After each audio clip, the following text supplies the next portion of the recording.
ಶ್ರೀ ಕ್ಷೇತ್ರ ಧರ್ಮಸ್ಥಳದಲ್ಲಿ ಕಳೆದ 2 ತಿಂಗಳಿನಿಂದ ಪ್ರತಿನಿತ್ಯ ಪ್ರವಚನ ಮಂಟಪದಲ್ಲಿ 52ನೇ ವರ್ಷದ ಪುರಾಣ ಕಾವ್ಯವಾಚನ ಪ್ರವಚನ ಯಶಸ್ವಿಯಾಗಿ ಸಂಪನ್ನಗೊಂಡಿದ್ದು, ಇಂದು ಈ ಕಾರ್ಯಕ್ರಮದ ಸಮಾರೋಪ ಸಮಾರಂಭ ನಡೆಯಲಿದೆ.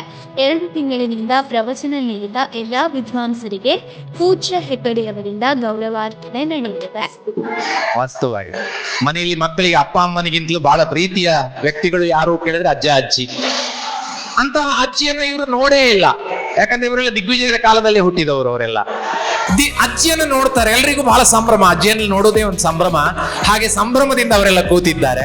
ಅವರಿಗೆ ಮದುವೆ ಕೂಡ ಆಗಿದೆ, ಅವರು ಸೊಸೇಂದ್ರಿಯಲ್ಲರೂ ಬಂದಿದ್ದಾರೆ, ಅವರು ಕೂಡ ಎಲ್ಲರೂ ಕೂತ್ರು. ಆವಾಗ ಭರತ ಚಕ್ರವರ್ತಿ ಅಮ್ಮನಲ್ಲಿ ಕೇಳ್ತಾನೆ, ನಮ್ಮ ಚಿಕ್ಕಮ್ಮ ಸುನಂದಾದೇವಿ ಹೇಗಿದ್ದಾಳೆ, ಬಾಹುಬಲಿ ಹೇಗಿದ್ದಾನೆ, ಎಲ್ಲರೂ ಕ್ಷೇಮವೇ ಅಂತ ಎಲ್ಲರೂ ವಿಚಾರಿಸ್ತಾರೆ. ನಿಮ್ಮ ಸೊಸೆಯರ ನೀವೊಂದು ಅರಸಲಾಗಿ ಸಮ್ಮಾನಗಳು ಬಾಳುತ್ತಾರೆ. ನಿಮ್ಮ ಸೊಸೆಯರ ನೀವೊಂದು ಅರಸಲಾಗಿ ಸಮ್ಮಾನಗಳು ಬಾಳುತ್ತಾರೆ.